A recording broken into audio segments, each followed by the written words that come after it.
Nasib jualan online di 2025 setelah babak baru PPN 12%. Bakal kayak gimana sih? Bakal rame atau bakal sepi? Ya gini lah, gue bukan cenayang, jadi gue gak tahu masa depan kayak gimana.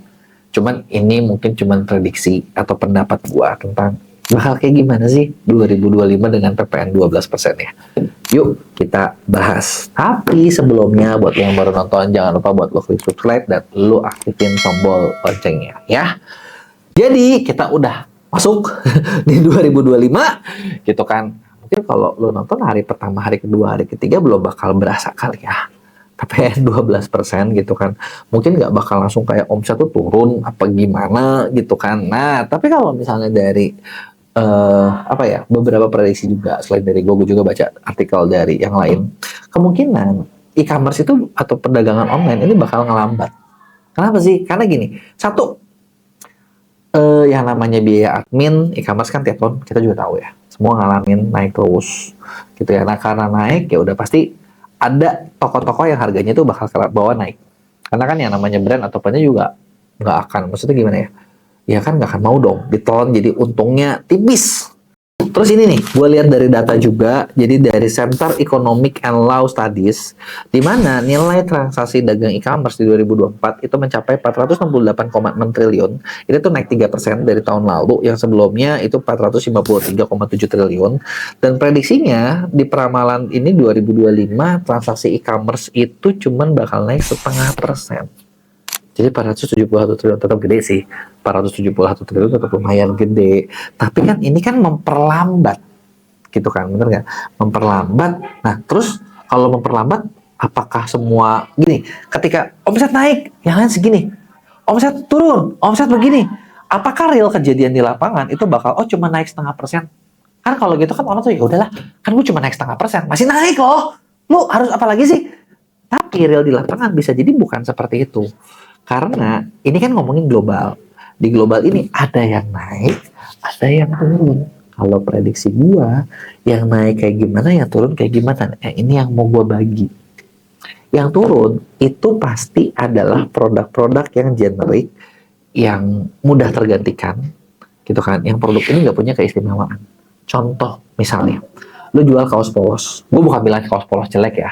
Lu jual kaos polos tapi lu nggak punya perbedaan apapun. Ya udah, kaos polos grosir aja. Yang penting kaos polos.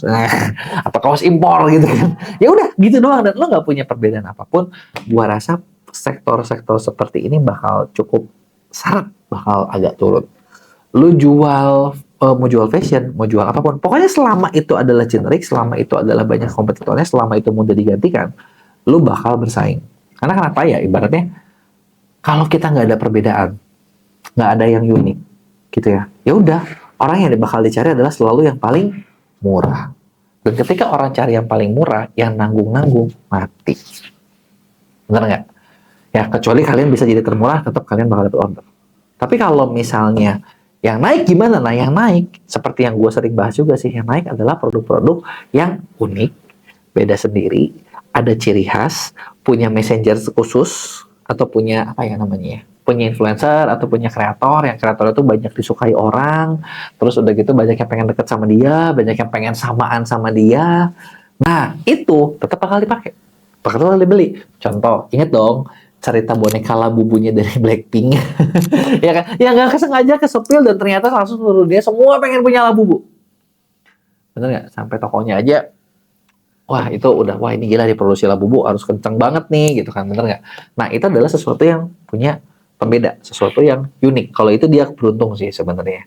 Tapi beruntung juga kan, ya kalau nggak ada kesiapan nggak bisa, bener nggak?